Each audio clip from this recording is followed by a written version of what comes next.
आज हम लोग एक ऐसा चैप्टर शुरू करने चल रहे हैं जो कि यूपीएससी के पॉइंट ऑफ व्यू से बहुत इम्पॉर्टेंट है। इस चैप्टर का नाम क्रमचय, संचय और प्रायिकता है, मतलब परमुटेशन, कॉम्बिनेशन और प्रोबेबिलिटी। ये एक ऐसा चैप्टर है कि यूपीएससी में हर साल इस चैप्टर से कम 2 या 3 प्रश्न रहते ही रहते हैं। तो हम इस पाठ को पूरा करते हैं और यूपीएससी में अब तक जितने प्रश्न पूछे गए हैं इन प्रश्नों का सलूशन भी हम लोग साथ में मिलकर करा जाएगा। तो आइए इसको शुरू करते हैं और समझते हैं ये परमुटेशन और कॉम्बिनेशन क्या है। सबसे पहले परमुटेशन को हम लोग देखते हैं। जैसे कि जो हमारा चैप्टर है इसका नाम है परमुटेशन एंड कॉम्बिनेशन। प्रोबेबिलिटी इसके बाद हम लोग पढ़ेंगे, पहले इनको समझ लें। जैसे कि परमुटेशन का मतलब क्रमचय है और कॉम्बिनेशन का मतलब संचय है।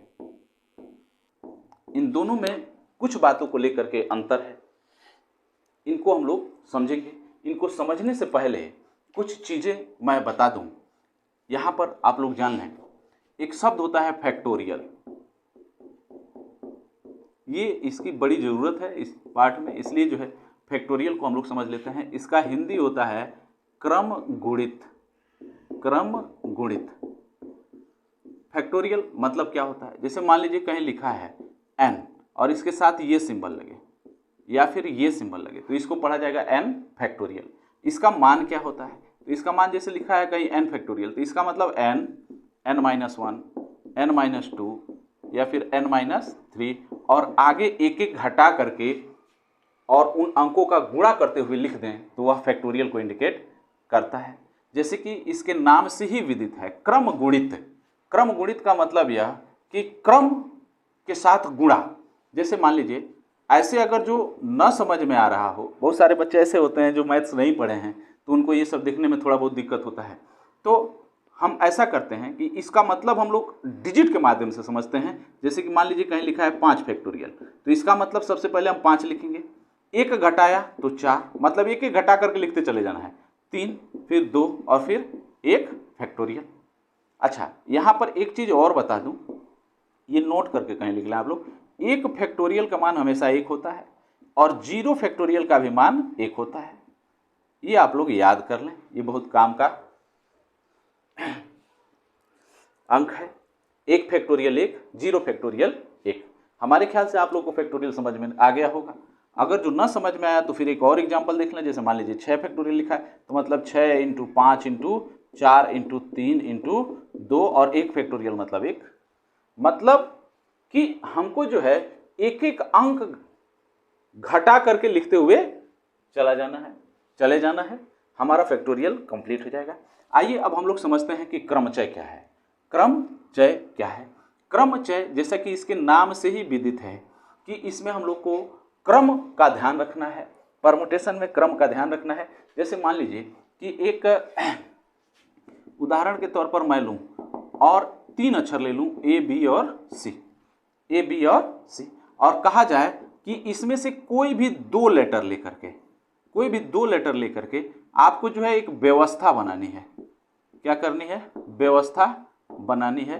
तो ये कितने तरीके से हो सकता है? इसमें नंबर ऑफ वेज ध्यान रखा जाता है कि कितने तरीके से ये संभव है। व्यवस्था जो बनानी है 2 को लेकर के, ये कितने तरीके से संभव है? तो हम कैसे बना सकते हैं भाई? जैसे कि ए बी ले लिया, फिर ए सी ले लिया, है कि नहीं? ये भी हो सकता है कि बी ए ले लें और सी ए ले लें, फिर ये भी हो सकता है बी सी ले लें और सी बी ले लें। इनके अलावा और कोई नहीं बनेगा। कहने का मतलब देखिए यहाँ पर ए बी भी शामिल है और बी ए भी शामिल है।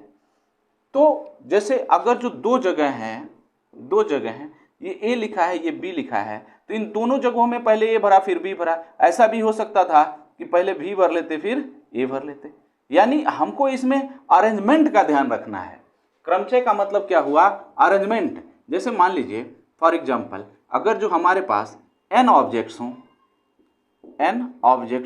और इन n ऑब्जेक्ट्स में से r ऑब्जेक्ट्स को, इसमें एक चीज ध्यान रखना होता है एक समय में, ये बहुत फिक्स कंडीशन है इसका, एक समय में, एक समय का मतलब एक निश्चित समय में, यानी जैसे मान लीजिए कि जिस समय हम व्यवस्थित कर रहे हैं ए बी को, जिस समय हम व्यवस्थित कर रहे हैं ए बी को, ठीक उसी समय उसकी व्यवस्था क्या हो सकती थी, तो ए बी हो सकता था और बी ए भी हो सकता था। तो एक समय यहाँ पर जरूरी होता है। दूसरी बात यह कि एन ऑब्जेक्ट्स में से आर ऑब्जेक्ट्स को लेकर के हमको व्यवस्थित करना है, तो इसके लिए एक सूत्र होता है जिसको हम लोग समझते हैं। जैसे परमुटेशन का पी अगर जो हम लिख लें तो इसमें लिखा जाएगा एन पी आर। क्या लिखा जाएगा? एन पी आर, परमुटेशन, ये पी। अब इसको हम कैसे लिखते हैं? इसका मतलब होता है N factorial upon N minus R factorial. ये एक सूत्र है, ये एक सूत्र है जिसको हम लोग को समझना है कि वास्तव में इसका मतलब क्या है। फॉर एग्जाम्पल, अगर जो हम लोग को कहीं ऐसे मिल गया कि 5p2 का वैल्यू हमको फाइंड करना है, ये वैल्यू फाइंड करना है, तो हम कैसे लिखेंगे इसको? 5 फैक्टोरियल अपॉन 5 माइनस 2 फैक्टोरियल। तो ये 5 फैक्टोरियल मतलब मैंने बताया था कि इसको कैसे लिख लें? 5 गुणे 4 गुणे 3 गुणे 2 गुणे 1, और नीचे क्या बचेगा? तो 5 में से 2 गया तो 3 फैक्टोरियल। 3 फैक्टोरियल को हम कैसे लिख सकते हैं भाई? तो ये 5 गुणे 4 गुणे 3, जो ये 3 2 1 लिखा है ना, हम यहीं पर इसको 3 फैक्टोरियल कर लेते हैं, और नीचे भी ये 3 फैक्टोरियल, इससे ये कट जाएगा तो आंसर क्या आ जाएगा? 5 को 20। ये एक कैलकुलेशन है जिसको हम लोग समझते हैं। अगर जो आप लोग इसको लिख चुके हो तो मैं इसको साफ करके और भी जो चीज़ें हैं उनको समझाता हूँ। हम लोग क्रमचय को और आसानी से समझते हैं।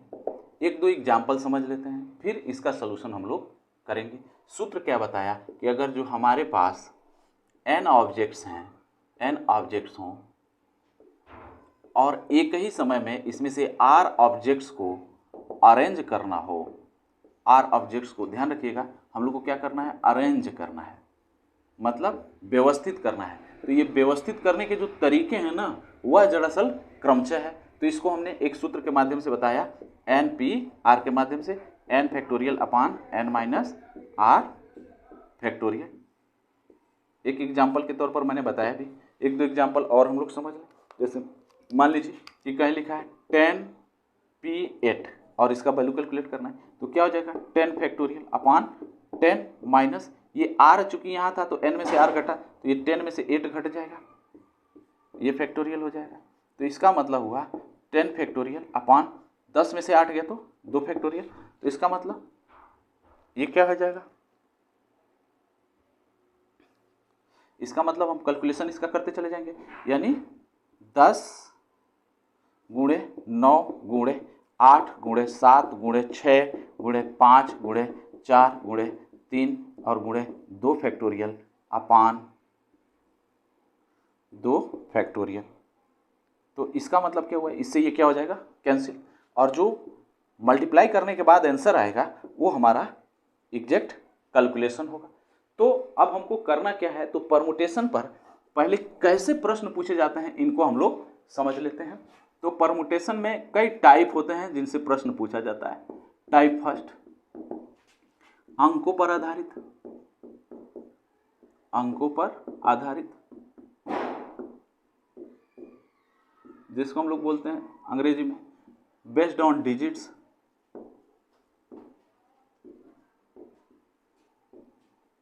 अंकों पर आधारित। दूसरा टाइप सेकंड,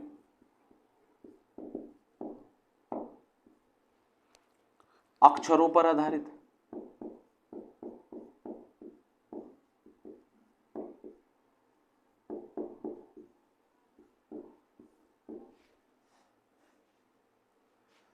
तो इन दोनों को हम लोग अलग अलग समझेंगे कि कैसे कैसे प्रश्न बनते हैं। जैसे मान लीजिए कि हम लोग को इस पर फोकस करना है जो बेस्ड ऑन डिजिट्स हैं, बेस्ड ऑन डिजिट्स, इसमें कैसे प्रश्न पूछे जाते हैं, थोड़ा इनको हम लोग समझते हैं। जैसे कि मान लीजिए कि एक क्वेश्चन हो, ये क्वेश्चन क्या कह रहा है? तो हमारे पास क्वेश्चन कुछ इस तरीके से कह रहा है कि ये हमारे पास 1 2 3 4 5 6 डिजिट्स हैं, डिजिट्स हैं, और ये कह रहा है कि इनमें से 3 कोई भी अक्षर लेकर के हम कैसे व्यवस्थित कर सकते हैं, और जो व्यवस्थित करेंगे उन तरीकों की संख्या क्या है। हमको इसमें से क्या करना है, कोई भी 3 डिजिट लेना है, 3 डिजिट्स को व्यवस्थित करने के तरीके क्या हैं, व्यवस्थित करने के तरीके यानी नंबर ऑफ वेज क्या है। अब देखिए इसमें 2-3 बातें होती हैं। पहली बात ये कि पुनरावृत्ति हो,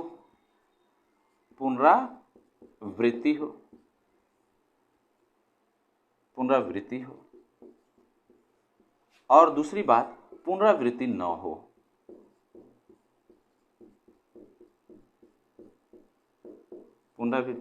हो। यानी इसको अंग्रेजी में कहेंगे तो ये कहा जाएगा कि रिपीटेशन इसमें अलाउ है।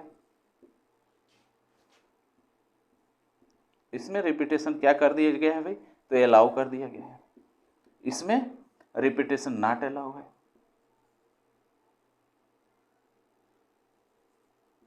रिपीटेशन इसमें अलाउ नहीं है, रिपीटेशन नॉट अलाउ। अब इन प्रश्नों को हम लोग कैसे करेंगे, इनको हम लोग समझेंगे। तो अगर जो आप लोग इतना लिखे हो तो मैं इसको साफ करूं। आइए, जैसा कि मैंने प्रश्न दिया कि हमारे पास 6 डिजिट हैं, 1 2 3 4 5 6, और इसमें से कोई भी 3 डिजिट को अगर जो एक साथ लिया जाए तो उनको व्यवस्थित करने का तरीका क्या है, कितने तरीके से ये व्यवस्थित हो सकते हैं। तो व्यवस्थित होने में 2 कंडीशन लगा दिया। कंडीशन फर्स्ट क्या है, कंडीशन फर्स्ट कह रहा है कि जो डिजिट्स हैं उनकी पुनरावृत्ति हो सकती है, और दूसरा कह रहा है जो डिजिट्स हैं उनकी पुनरावृत्ति नहीं होगी। तो सॉल्यूशन करते समय पहला देखते हैं, जब रिपीटेशन अलाउ है, जब रिपीटेशन अलाउ है कहने का मतलब जब पुनरावृत्ति हो सकती है, तो इसका सॉल्यूशन क्या होगा, ध्यान रखिएगा। हमको 3 ही अक्षर कोई लेने हैं, और जो हमारे पास डिजिट्स हैं 1 2 3 4 5 6 हैं। तो ये पहला खाना कितने तरीके से हम भर सकते हैं, इसको थोड़ा सोचें। How many ways this block can be fulfilled. तो इसका तरीका है कि अगर जो 6 डिजिट हैं तो इन 6 में से पहले वाले में कोई भी एक भर सकते हैं। तो मान लीजिए 1 भरा तो एक तरीका, अगर जो 4 भरता तो दूसरा तरीका, 5 भरता तो तीसरा तरीका, 6 भी भर सकते हैं, 3 भी भर सकते हैं, 2 भी भर सकते हैं। यानी इस पहले डिजिट को हम 6 बार भर सकते हैं। कितने बार भर सकते हैं, 6 बार। लेकिन इसमें ये कर रहा है ना कि पुनरावृत्ति हो।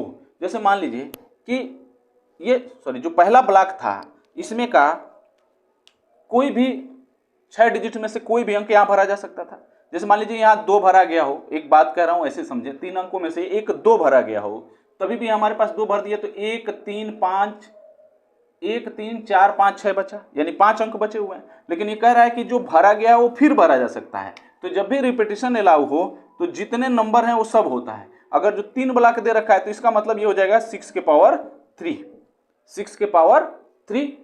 और दूसरा देखें, जब पुनरावृत्ति ना हो, रिपीटेशन नॉट अलाउ, तो इसको हम कैसे भरेंगे भाई। जब रिपीटेशन ना हो तो ब्लॉक तो हमारे पास 3 ही है, या फिर 3 ही डिजिट से लेकर के बनाने हैं, तो कैसे बनेगा। तो इस ब्लॉक में अगर जो हम माने कि इनमें से कोई एक भरा गया तो 6 है, तो इसको 6 तरीके से भर सकते हैं, या तो 1 भर लें, या 2, या फिर 3, या 4, या 5, या 6, यानी इसको हम 6 तरीके से भर सकते हैं। लेकिन जब ये कह दिया कि पुनरावृत्ति न हो, मान लीजिए इसमें से कोई एक टाइम में, क्या इसमें का मेंशन करना होता है, एक टाइम में मैंने यहाँ पर एक 2 भरा है, 6 डिजिट में से एक अंक 2 भर दिया है, तो अभी भी हमारे पास 5 अंक बच रहे हैं। कौन कौन से बच रहे हैं, तो 1 3 4 5 6, ये 5 अंक हैं, और जो भरा गया है उसको नहीं भरना है। तो इसका मतलब ये ब्लॉक अभी 5 अंक है, तो 5 अंकों में से कोई भी एक भरा जा सकता है। अब यहाँ पर 2 कोई भी अंक भरे जा चुके हैं। अब एक अंक हमारे पास बच रहा है, एक अंक बच रहा है, यानी एक ब्लॉक बच रहा है। 3 डिजिट में से एक डिजिट को इसमें से भरना है, और हमारे पास जो अक्षर हैं वो 4 हैं, तो इसको हम भर सकते हैं 4 तरीके से। यानी टोटल कितना हो जाएगा, 6 × 5 × 4। तो इस तरीके से 120 वेज हो जाएंगे ये, जो ऐसे भरे जाएंगे। आइए हम लोग एक और प्रश्न देखते हैं। जैसे मान लीजिए कि ये एक क्वेश्चन है, कह रहा है कि 0 1 2 3 4 5 7 9, ये हमारे पास इतने डिजिट्स दे रखे हैं और इन डिजिट्स से हमको क्या करना है, तो कोई 4 अंक का 4 डिजिट नंबर कितने तरीकों से बनाया जा सकता है। 4 डिजिट नंबर कितने तरीकों से बनाया जा सकता है, हाउ मेनी वेज। कोई 4 डिजिट नंबर हमको बनाना है, कितने तरीके से ये बन सकता है। इसमें ये भी ध्यान रखना है कि पहला रिपीटेशन न हो, रिपीटेशन नॉट अलाउ, पुनरावृत्ति न हो। दूसरा चीज रिपीटेशन हो,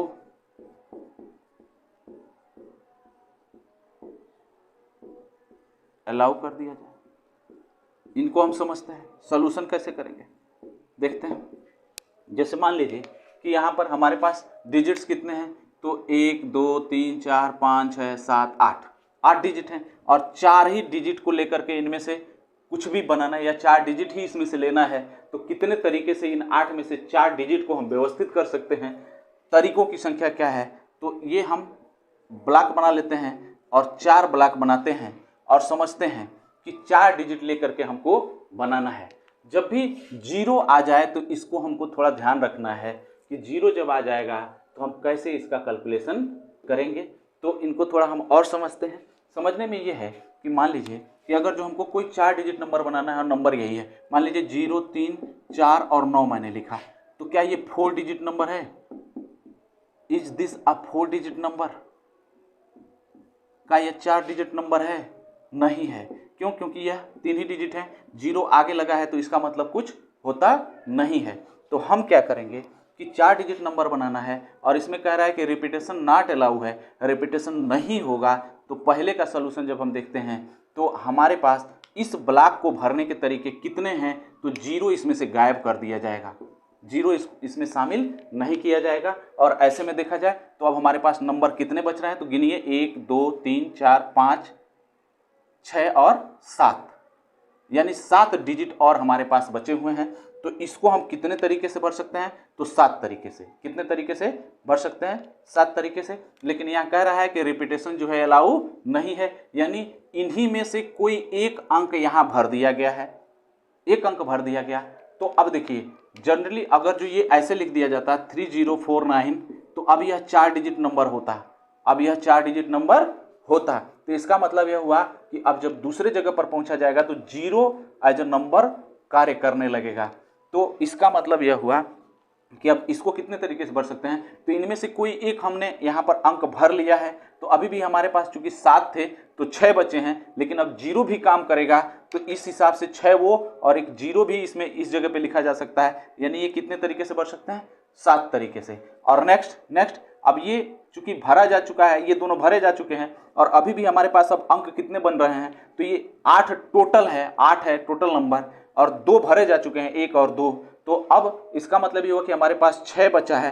तो 6 तरीके में 6 नंबर में से कोई भी यहाँ एक रख सकते हैं और फिर 6 नंबर हो चुके। तो अब हमारे पास बचे हुए नंबर्स की संख्या जो है 5 है, तो इनको 5 तरीके से लिख सकते हैं। और कहने का मतलब यह कि ये गुणा हो जाएगा 7 × 7 × 6 × 5। तो इस तरीके से 7 × 7 = 49 और 6 × 5 = 30, यानी कहने का मतलब यह हुआ 29 27 और 3 चौको 12 और 12 2 14, यानी 1470 वेज हो जाएंगे जिनमें जितने तरीकों से हम इन 8 डिजिट में से 4 डिजिट को लेकर के व्यवस्थित कर सकते हैं, जबकि रिपीटेशन अलाउ नहीं है। अच्छा अब समझिए, अब क्या कह रहा है कि रिपीटेशन अलाउ हो जाए। रिपीटेशन क्या हो जाए? अलाउ हो जाए, यानी सेकंड है रिपीट हो रहा है, रिपीटेशन अलाउ है।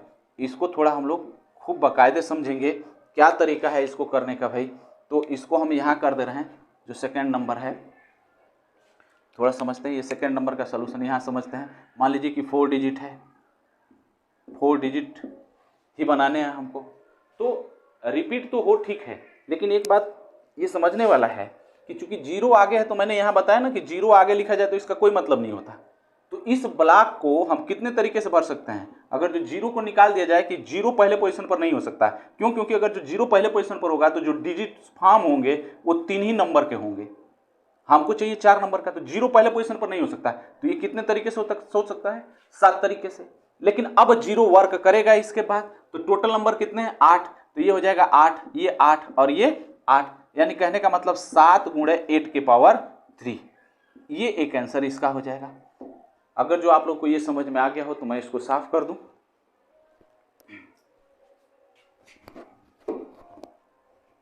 और हम लोग देखते हैं, जैसे मान लीजिए कि हमारे पास डिजिट्स लिखे हैं, डिजिट्स इस तरीके का है 1 2 3 4 5 6 8 6 7 8 9, ये हमारे पास 1 2 3 4 5 6 7 8 9 डिजिट्स हैं।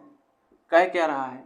एक हमको जो है फ़ोन नंबर बनाना है, फ़ोन नंबर फॉर्म्ड करना है यानी बनाना है, जिसकी स्टार्टिंग किससे हो? तो इसकी स्टार्टिंग जो है 67 से हो, और एक फ़ोन नंबर बनाना है कितने का? 6 डिजिट्स का। एक ऐसा फ़ोन नंबर बनाना है जो कि 6 डिजिट का हो। कितने डिजिट का हो? 6 डिजिट का हो, लेकिन स्टार्टिंग किससे हो? 67 से हो। तो अब देखिए, सॉल्यूशन करते समय हम इसमें क्या ध्यान रखेंगे भाई? एक बात हमेशा के लिए ध्यान रखा जाता है कि जो चीज़ें फिक्स कर दे, जो चीज़ें फिक्स हो जाएं, उनका सॉल्यूशन से कोई खास मतलब नहीं रह जाता। वो जितने नंबर होते हैं उनको घटा लिया जाता है। जैसे मान लीजिए कि ये हमको एक फ़ोन नंबर बनाना है और इसमें जो है 6 डिजिट्स हैं, 1 2 3 4 5 6, और ये कह दिया कि ये 67 ये स्टार्टिंग में होने ही चाहिए। तो 2 ब्लॉक तो ये खा गया और 6 डिजिट्स का ही बनाना था। तो इसका मतलब अब हमारे पास बचे कितने नंबर? तो नंबर तो यहाँ से ये 6 7 को निकाल दिया जाए तो जैसे ये 9 तक का डिजिट है और 6 7 निकल गया, तो अभी भी हमारे पास 7 डिजिट बचे। कितने डिजिट बचे? 7 डिजिट बचे। तो ये नंबर नहीं है, दरअसल ये वेज में शामिल नहीं होंगे, वेज में इनको शामिल नहीं करना है, वेज में शामिल यही होगा। तो क्या होगा? तो भाई 2 अंक इन 9 में से निकाल लिया गया, कौन सा? 6 और 7। तो ये दोनों तो निकल चुके हैं। अब हमारे पास चूंकि 6 डिजिट का यहाँ बनाना है, ये ध्यान रखना है कि 6 डिजिट का नंबर हो। तो जो नंबर यहाँ से निकल चुके हैं, जैसे 6 7 निकल चुका, तो अभी भी हमारे पास यहाँ पर कितने नंबर बचे? तो 1 2 3 4 5 6 और 7। तो इन 7 में से कोई भी यहाँ एक नंबर रखा जा सकता है। तो ये नंबर इनकी संख्या कितनी हो जाएगी? 7। अच्छा, जो रख दिया है उसको तो फिर दोबारा रखना नहीं है, क्योंकि इसमें ये ध्यान रखना है कि नंबर में यहाँ पर जो अक्षर हैं उनका रिपीटेशन अलाउ नहीं है, ये अंडरस्टूड है। तो ऐसे में अब इसको हम कितने तरीके से भर सकते हैं? तो चूंकि 7 जो बचे थे उसमें से 7 तरीके से ये भरा जा चुका है। अब बचा कितना? 6। फिर कितना बचेगा भाई? 6 में से अब उसके बाद से एक कम कर लीजिए, 5, उसके बाद से 4। तो टोटल वेज कितने हो जाएंगे? Total ways to form a 6 digit phone number starting with 67 is equal to क्या क्या बचेगा? ये तो 2 नंबर थे, इनको हटा दीजिए, ये वेज नहीं है, ये डिजिट्स हैं, इनसे कुछ लेना देना नहीं है। जो वेज है उन पर फोकस करते हैं। तो कितना बचेगा? 7 गुणे 6 गुणे 5 गुणे 4। तो ये हो जाएगा, ऐसे समझ लेते हैं, 7 की 42 हो गया और 5 को 20, यानी 2 दूना 4 और 4 दूना 8 और 0, ये आंसर हो जाएगा हमारे पास 840। ये आंसर हो गया। इसी तरीके से मान लिया जाए कि और कुछ प्रश्न हो, जैसे कि हमारे ख्याल से इसमें जो प्रश्न बन सकते थे नंबर पर वो मैंने बना दिया है, लेकिन फिर भी ऐसे समझते हैं कि जैसे एक और क्वेश्चन ले लें। क्वेश्चन यही हो हमारे पास कि हमारे पास डिजिट्स जो हैं 1 से लेकर के कहाँ तक हैं? 9 तक हैं। 1 से लेकर के 9 तक हैं, और इनमें से कोई भी 5 डिजिट्स का एक फॉर्म बनाना है, सॉरी एक फ़ोन नंबर बनाना है। तो सोल्यूशन आप लोग कैसे करेंगे भाई? इसमें कोई फिक्स कंडीशन नहीं दे रखा है कि वो कितने तरीके से हो सकता है। तो इसमें आप कैसे कर सकते हैं, तो 5 ब्लॉक बना लीजिए, 1 2 3 4 5, और इसमें कोई भी एक नंबर भर सकते हैं। तो 9 नंबर है तो ये 9 तरीके से भरा जा सकता है। अब एक उसमें से चला गया है, तो इसमें ये है कि एक उसमें से चला गया। तो ये हमेशा के लिए ध्यान रखिएगा, फोन नंबर जब बात कर रहा है तो फोन नंबर का मतलब ये नहीं होता कि एक ही नंबर आप बार बार एक ही नंबर लिखा होगा, नहीं। फोन नंबर में जो डिजिट्स होते हैं वो डिफरेंट होते हैं। तो अंडरस्टूड है कि इसमें रिपीटेशन लिखें या ना लिखें, इसमें रिपीटेशन नहीं होगा, इतना ध्यान रखना है। तो ये 9 तरीके से हो जाएगा। अभी 8 बचे हमारे पास, इसको 8 तरीके से भर सकते हैं, ये 7 तरीके से, ये 6 तरीके से और ये 5 तरीके से। तो इसको हम लोग लिख सकते हैं, क्या हो जाएगा, 9 × 8 × 7 × 6 × 5, ये वेज हो जाएंगे। हमारे ख्याल से जो नंबर के प्रश्न होते हैं ये आप लोग आसानी से अब कर लेंगे। अगर जो ये समझ में आ गया हो तो मैं इसको साफ कर दूं। अब हम लोग जो है अक्षरों पर आधारित प्रश्नों को थोड़ा समझते हैं। अक्षर मतलब अल्फाबेट या फिर कुछ और भी लिखा हो। अक्षरों पर आधारित प्रश्न कैसे होंगे, इस पर कैसे होते हैं या कैसे प्रश्न पूछे जाते हैं, तो इनको हम लोग थोड़ा देखते हैं। जैसे मान लीजिए एक क्वेश्चन लिखा है, रोज रोज रोज, और इसमें क्या पूछा जा रहा है, तो कई प्रश्न बन रहा है। क्या कर रहा है, इन अक्षरों को कितने तरीकों से व्यवस्थित किया जा सकता है।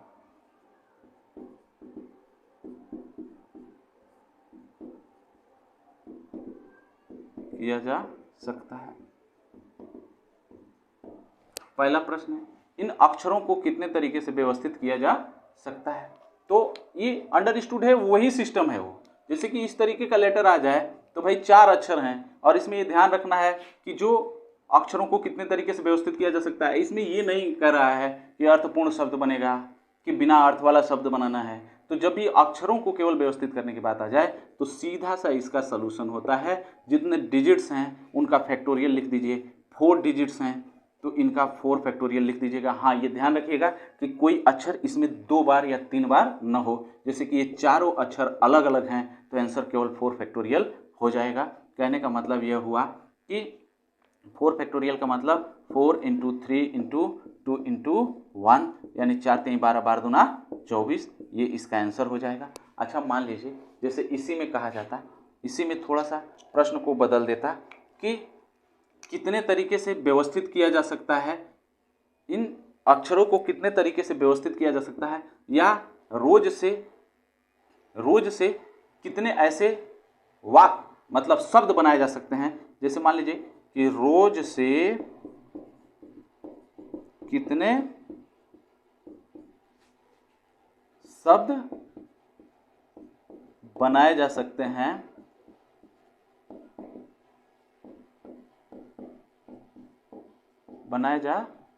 हैं, जो ध्यान से देखिएगा आर से शुरू हो।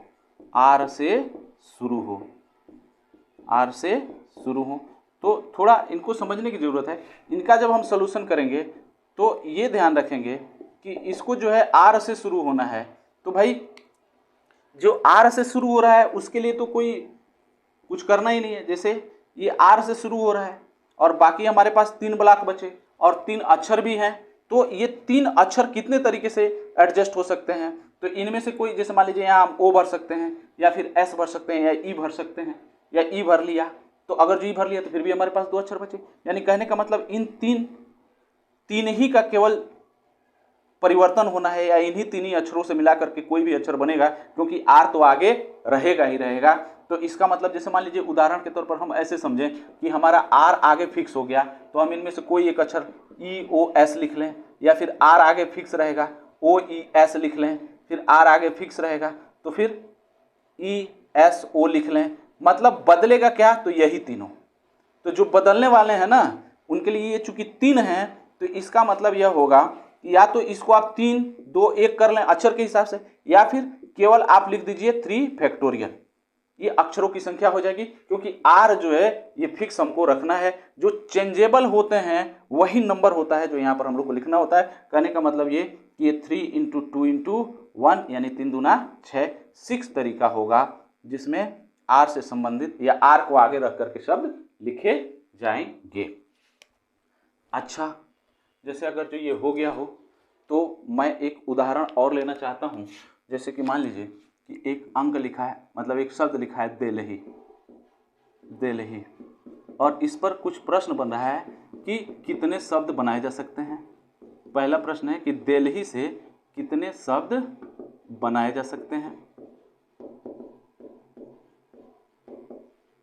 फिर ये पहला प्रश्न हो गया। दूसरा प्रश्न, कितने ऐसे शब्द बनाए जा सकते हैं जो दी से शुरू हो। कितने ऐसे शब्द बनाए जा सकते हैं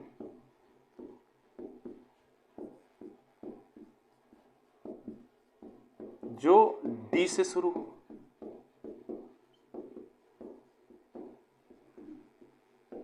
ठीक। तीसरा प्रश्न, एल मध्य में आता हो। मतलब प्रश्न ये है कि कितने ऐसे शब्द हैं जो बनाए जो तो जा सकते हैं, लेकिन एल कहां आता हो, मध्य में आता हो।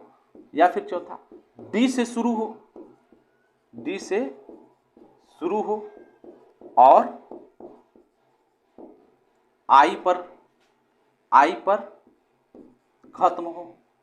ऐसे कितने शब्द बन सकते हैं। देखिए इनका सॉल्यूशन बहुत आसान है, कोई टफ नहीं है, बस थोड़ा सा समझना है। समझना यही है कि जैसे मान लीजिए कि ये कह रहा है कितने शब्द बनाए जा सकते हैं, तो इसका सॉल्यूशन बहुत सिंपल, क्योंकि जितने लेटर हैं उतने ही फैक्टोरियल करके लिख दिया जाएगा। हाँ, लेकिन ये ध्यान रखना है कि कोई अक्षर इसमें रिपीट तो नहीं हुआ है। ऐसा तो नहीं कि ई 2 बार हो, एल 2 बार हो, या एच 2 बार हो, या 3 बार हो। मतलब कोई ऐसा अक्षर रिपीट तो नहीं है। अगर जो नहीं रिपीट होगा तो उसको हम लोग सीधे सीधे आंसर में लिख देंगे। 5 अक्षर हैं तो 5 फैक्टोरियल, और 5 फैक्टोरियल का मतलब हम लोग जानते हैं 5 × 4 × 3 × 2 × 1 यानी 5 को 20, 20 × 60, 60 दूना 120, यानी 120 शब्द इससे बनाए जा सकते हैं। फिर क्या कह रहा है, कितने ऐसे शब्द बनाए जा सकते हैं जो डी से शुरू हों। चूंकि यहाँ ध्यान रखने की जरूरत है कि इसमें 5 ही लेटर हैं तो डी से शुरू कर देना है। तो डी से शुरू कर देना है तो हमारे पास 4 लेटर और बच जाएंगे। डी को छोड़ दिया जाए तो ये 4 लेटर बच रहे हैं। तो 4 लेटर बचने का मतलब देखिए डी को छोड़ दिया तो 4 लेटर बच रहे हैं। तो इसका मतलब यह हुआ कि इन चारों खानों को भरने का तरीका जो होगा हमारे पास वो हो जाएगा 4 फैक्टोरियल। और 4 फैक्टोरियल का मतलब क्या होता है भाई, तो 4 फैक्टोरियल का मतलब, या फिर यहीं पर आप लोग चाहें तो लिख लें 4 फैक्टोरियल ये, चाहे 4 × 3 × 2 × 1, यानी आंसर हमारे पास क्या आ जाएगा। तो गुणा कर दें 4 × 3 = 12, 12 दूना 24, ये भी आंसर 24 आएगा। अब देखिए एल मध्य में आता हो, तो एल को अगर जो हमको मध्य में लाना है तो इसका मतलब अक्षर तो हमारे पास 5 ही हैं। तो 5, 1 2 3 4 5, एल हमारा यहाँ पर आ जाए तो अभी एल अगर जो यहाँ पर चला गया तो हमारे पास 2 अक्षर ये बचे और 2 अक्षर ये बचे। कहने का मतलब यह हुआ कि जो 4 बचे हैं ना वही आंसर हो जाएगा 4 फैक्टोरियल, यानी इसका भी आंसर क्या आ जाएगा 24, क्योंकि एल अगर जो मध्य में है तो इस जगह को अगर जो भरना है तो हम या तो डी, ई, एच या आई कोई एक भर सकते हैं, यानी इसका 4 तरीका होगा। और अगर जो इन चारों में से कोई एक भर दिया है तो बचे हुए 3 लेटर हैं तो इसको 3 तरीके से भर सकते हैं। फिर अगर जो यहाँ पर भी भर दिया गया तो हमारे पास 2 बचे तो इसको 2 और ये लास्ट वाला 1 बचा, यानी कुल मिला जुला करके 4 फैक्टोरियल होता है। एल जो फिक्स होता है उसको जो है फैक्टोरियल के लिए शामिल नहीं किया जाता है। फिर क्या कह रहा है, डी से शुरू हो और आई पर खत्म हो, तो इसको हम लोग समझते हैं। डी से शुरू होगा और आई पर खत्म होगा तो ये सिंपल सा आंसर हो जाएगा इसका। देखिए डी से शुरू हो रहा है और आई पर खत्म हो रहा है तो हमारे पास बीच के यही तीनों अक्षर बच रहे हैं जो इधर उधर अरेंज किए जा सकते हैं, यानी जो अक्षर बचते हैं उन्हीं में से अरेंज करना होता है।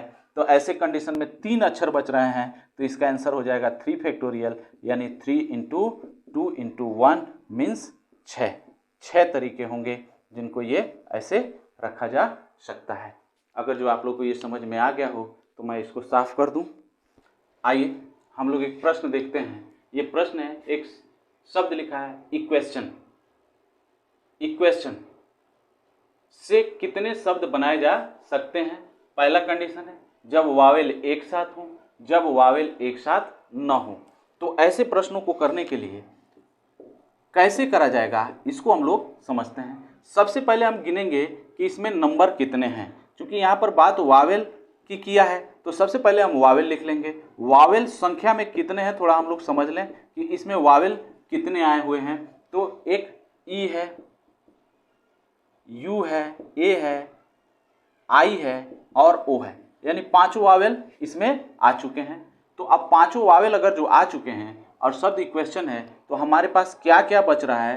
तो जिसमें वावेल नहीं है या जो वावेल नहीं है तो हमारे पास बच रहा है क्यू, फिर क्या बचा टी, फिर क्या बचा एन, ये 3 अक्षर बचे। और ये वावेल को एक साथ रख लें, वावेल को एक साथ रख लें। तो वावेल को एक साथ अगर जो हम रखते हैं तो ये एक साथ हम कैसे रख सकते हैं भाई, ई यू ए आई ओ। ये देखिए ये कैसे बनेगा, इसको खूब बाकायदे हम लोग को समझने की जरूरत है। जैसे मान लीजिए ये ब्लॉक हम बनाते हैं और ये इस तरीके से ब्लॉक बन जाता है। वावेल हमेशा एक पास ही रहेंगे, वावेल हमेशा एक पास ही रहेंगे, इनमें किसी प्रकार का कोई संशोधन नहीं हो सकता। तो ये पहला कंडीशन है कि वावेल एक साथ हों। तो इनका सोल्यूशन कैसे करेंगे, तो भाई वावेल को एक साथ लिख लिया, बाकी जो अक्षर हमारे पास बच गए क्यू टी एन जो कि कॉन्सोनेंट हैं, तो इनकी संख्या गिनिए। और इनको अरेंज करने का तरीका यही है, इसको आप लोग को ऐसे ही अरेंज करना है कि वावेल को एक साथ रखना है, क्योंकि यहाँ पर कंडीशन में ये कह रहा है। तो हम क्या करेंगे, तो सबसे पहले जो ये हमारे पास है कॉन्सोनेंट क्यू टी एन, इनकी संख्या गिने तो 1 2 3, और ये वावेल जो है इनको एक संख्या के रूप में गिना जाएगा, यानी 4 नंबर हो जाएगा। तो टोटल तरीका कितना हो जाएगा, 4 तरीका हो जाएगा, यानी 4 फैक्टोरियल। हाँ, एक चीज और आपको ध्यान पे रखना है कि इसमें चूंकि अरेंज करना है और वावेल एक साथ हों, तो अगर जो ऐसा कहा जाए कि आई ए की जगह पे आ गया, ओ ए की जगह पे आ गया और ए ओ की जगह पे चला गया, तो भी यही कहा जाएगा कि वावेल एक साथ हैं। यानी कहने का मतलब ये है कि जो ये 5 वावेल हैं ये भी आपस में अपने जगह को इंटरचेंज कर सकते हैं। तो जब इंटरचेंज करेंगे इसका मतलब इसमें हमको 5 फैक्टोरियल का मल्टीप्लाई भी करना पड़ेगा। तो हमारा आंसर क्या आ जाएगा, यही दरअसल हमारा आंसर है। फैक्टोरियल को लिखना आप लोग जानते ही हैं, गुणा करके चाहें तो लिख लें। जैसे कि 4 फैक्टोरियल मतलब 4 × 3 × 2 × 1, और 5 फैक्टोरियल मतलब 5 × 4 × 3 × 2 × 1। ये मल्टीप्लाई करके आप लोग लिख लीजिएगा। जैसे 4 × 3 = 12, 12 दूना 24 हो गया, और यहाँ पर 4 × 5 = 20 और 3 दूना 6, तो 20 × 6 हो जाएगा। अगर जो हम लोग इसको गुणा करें तो 24 दूना 48 और × 6, ये आप लोग कैलकुलेशन कर लीजिएगा, जो आंसर आएगा वो आंसर हो जाएगा। ये पहला हो गया। दूसरा क्या कह रहा है, या फिर इसको पूरा लिख ही लीजिए, कैलकुलेशन में काम आएगा। अभी 8 × 6 = 48 हो जाएगा, और 4 × 6 = 24 और 4 × 24 = 4 28। तो ये टोटल 28 80 तरीका होगा। टोटल कितना तरीका हो जाएगा, 28 80 तरीका होगा। इसमें का पार्ट सेकेंड जो है वो कह रहा है जब वावेल एक साथ न हो, तो हम क्या जानते हैं कि टोटल कितना तरीका हो जाएगा। उसमें से देखिए इसका सलूशन कैसे करेंगे। सबसे पहले मैंने सलूशन किया जब वावेल एक साथ हो, तो वावेल एक साथ हो तो इसका तरीका ये इतना निकला। अब कह रहा है जब वावेल एक साथ न हो, तो इसका मतलब ये हुआ कि पहले हम सारे अक्षरों से कितना तरीका बन सकता है उसको लिख लें, और उसमें से वो जगह जब वावेल एक साथ हैं उनको घटा दें, तो हमारे पास आंसर आ जाएगा जब वावेल एक साथ न हो। तो हम इसको देखते हैं कैसे करेंगे। जब वावेल एक साथ न हो तो इसका सलूशन ऐसे हो जाएगा कि इक्वेशन से टोटल कितने शब्द बनाए जा सकते हैं। तो ये नंबर देखिए, इक्वेशन में कितने अंक हैं या कितनी संख्या में है ये अक्षर, तो 1 2 3 4 5 6 7 8, 1 2 3 4 5 6 7 8, तो 8 अक्षर हैं इसमें, 1 2 3 4 5 6 7 8, कंफर्म हो लीजिए 8 अक्षर हैं। तो ये 8 फैक्टोरियल ये हो गया। और इसमें से हम क्या करें, तो वो पोजीशन जब वावेल एक साथ हों इनको घटा लें, तो वावेल एक साथ हों तो वो पोजीशन टोटल है हमारे पास 4 फैक्टोरियल × 5 फैक्टोरियल। तो ये हमारे पास आंसर हो जाएगा। और 8 फैक्टोरियल को कैसे आप लोग लिखेंगे, तो 8 × 7 × 6 × 5 × 4 × 3 × 2 × 1, और माइनस इसका वैल्यू मैं डायरेक्ट लिख देता हूँ कितना है 28 80। तो इसका कैलकुलेशन कर लेंगे हम लोग। कैलकुलेशन कैसे होगा भाई, ऐसे समझते हैं कि 8 सत्ते 56, 6 पचे 30 और 4 तेई 12, 12 दूना 24। तो इनका भी गुणा कर लेते हैं, 56 अगुणे 720, इनका हम लोग गुणा कर लेंगे। जो आंसर आएगा, सॉरी, ये तो अभी यहाँ हुआ, अभी साथ में ये माइनस 2880 भी सब्सट्रैक्ट करना है। 2880 आप लोग कैलकुलेशन करके सब्सट्रैक्ट कर लीजिएगा, जो आंसर आएगा वही हमारा आंसर हो जाएगा। अब चलिए थोड़ा सा हम लोग ऐसे प्रश्नों के साथ साथ कुछ और प्रश्नों पर भी चर्चा करते हैं जो इसी तरीके के हों। जैसे मान लीजिए कि यहाँ पर एक प्रश्न लिख दें और प्रश्न में जैसे हमारे पास लिखा हो जैसे लिखा हो लोकेशन, ये लिखा है लोकेशन। अब इसमें थोड़ा सा समझने की ज़रूरत है, क्योंकि मैं इस तरीके का अभी नहीं लेना चाहता जहाँ पर अक्षर रिपीट हो। यहाँ पर वो 2 बार आ चुका है, तो अभी इसको मैंने बताया नहीं, तो अभी ये ना लूँगा। जैसे कुछ और अक्षर हम ले लें, जैसे कोई भी अक्षर हम ले लेते हैं, BCDFKG, ये एक अक्षर है, हम ये अक्षर ले लिए कैलकुलेशन में। और क्या कह रहे हैं इसमें, हम कह रहे हैं कि DF एक साथ हो तो कितने शब्द बन सकते हैं। DF एक साथ हो तो कितने, ये क्वेश्चन है, DF एक साथ हो तो कितने क्वेश्चन बन सकते हैं। फिर अगर जो KGF एक साथ हो तो कितने शब्द बन सकते हैं, एक साथ हो तो कितने शब्द बन सकते हैं, कितने शब्द बनेंगे। अच्छा, फिर क्या प्रश्न कह रहा है, ये कह रहा है कि कितने ऐसे शब्द हैं जब KGF साथ नहीं है, KGF एक साथ नहीं है, एक साथ नहीं है। तो हम क्या करेंगे जब KGF एक साथ नहीं है। ये 3 क्वेश्चन है, ये दूसरा हो गया और ये तीसरा हो गया। अगर जो आप लोग चलिए इसका सलूशन हम लोग देखते हैं कैसे करेंगे। सबसे पहले सलूशन करते समय हम ये ध्यान रखेंगे कि ऐसे ही एट रैंडम जितने अक्षर दे रखे हैं ना, उनसे देख लें कि कितना शब्द बन सकता है। तो टोटल कितने शब्द बनेंगे, टोटल हमारे पास बन जाएंगे, अक्षरों को गिनिए, 1 2 3 4 5 6, यानी 6 फैक्टोरियल। हमारे पास कितने बन जाएंगे, 6 फैक्टोरियल। 6 फैक्टोरियल मतलब कितना हुआ, 6 × 5 × 4 × 3 × 2 × 1, यानी 6 × 5 30, 4 3 12, 12 दूना 24, 24 30 24 48 24 72 720। कितना आ जाएगा, 720। अब देखिए, अब क्या करते हैं, ये सोल्यूशन नहीं था, ये सोल्यूशन का कोई पार्ट नहीं था, लेकिन इसकी ज़रूरत हमको थी, इसलिए अब हम क्या करेंगे, सोल्यूशन करते समय पहला सोल्यूशन कैसे करेंगे भाई। तो ध्यान रखना है हम लोग को कि टोटल अक्षर हमारे पास 6 हैं और 6 अक्षरों का 6 ब्लॉक हम बना लें। तो कैसे बनेगा 6 ब्लॉक हमारे पास, तो ये 1 2 3 4 5। तो अब देखिए इसमें क्या करना है, इसको हम लोग साफ कर देते हैं और उनमें से हम कोई भी यहाँ पर बी सी और KG और जो लास्ट वाले अक्षर हैं कौन कौन से भाई, DF, ये कह रहा है एक साथ होने चाहिए। ये DF क्या होगा, एक साथ, तो इनके लिए एक ही ब्लॉक बनाएंगे और इनको अगर जो हम काउंट करें तो काउंट में क्या आएगा, 1 2 3 4 5। तो ये एक साथ हो तो इसका मतलब ये अंडरस्टूड है कि चाहे DF के साथ रहे चाहे FD के साथ रहे, एक ही साथ माने जाएंगे। मतलब ये लोग भी अपना, या ये दोनों अक्षर भी अपना प्लेस इंटरचेंज कर सकते हैं। तो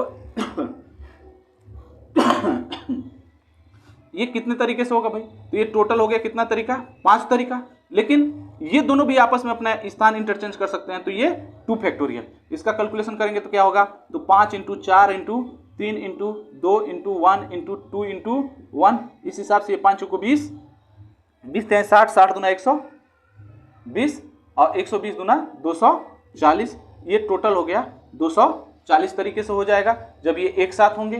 फिर क्या कह रहा है, दूसरा क्वेश्चन का सलूशन क्या है भाई, तो दूसरा क्वेश्चन का सोल्यूशन कह रहा है कि इस बार केजीएफ एक साथ हों।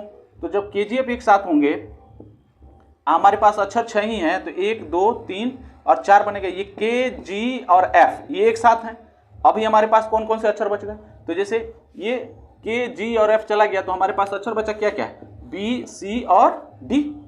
और ये कह रहा है कि केजीएफ एक साथ हो, तो फिर इनको जब एक साथ लिया जाता है ना, तो इनके पूरे पोजीशन को एक मान के काउंट किया जाता है। तो जैसे ये एक हो गया, ये दूसरा, ये तीसरा, और ये टोटल अक्षर अगर जो समझे तो इसमें 4 हो जाएंगे।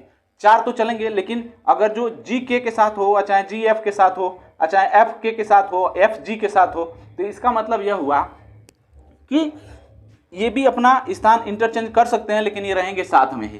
तो इसको हम कैसे करेंगे? तो इसका तरीका हो जाएगा 4 फैक्टोरियल इंटू, और ये 3 है तो टोटल 3 फैक्टोरियल। इसका भी कैलकुलेशन कर लें, 4 इंटू 3 इंटू 2 इंटू 1 एंड फिर 3 फैक्टोरियल का मतलब 3 इंटू 2 इंटू 1।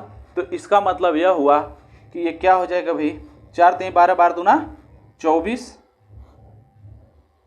या ऐसे समझ लें, ये 4 3 12 हो गया और 2 दूना 4 4 3 12 12 12 हो जाएगा 144 वेज, ये हो जाएंगे।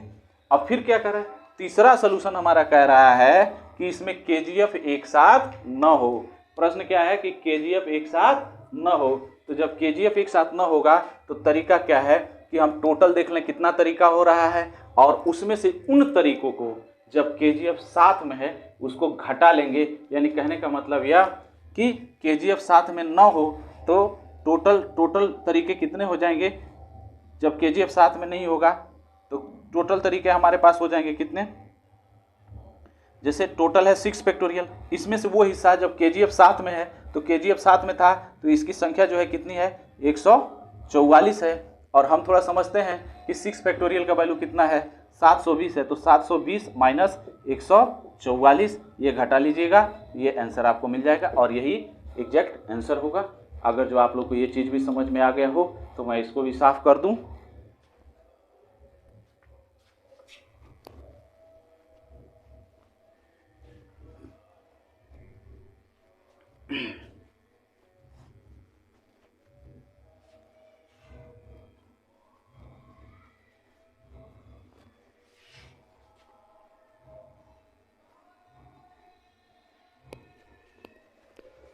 अच्छा, इसी तरीके के कुछ प्रश्न होते हैं। अच्छा रुक जाए 1 मिनट बाबू।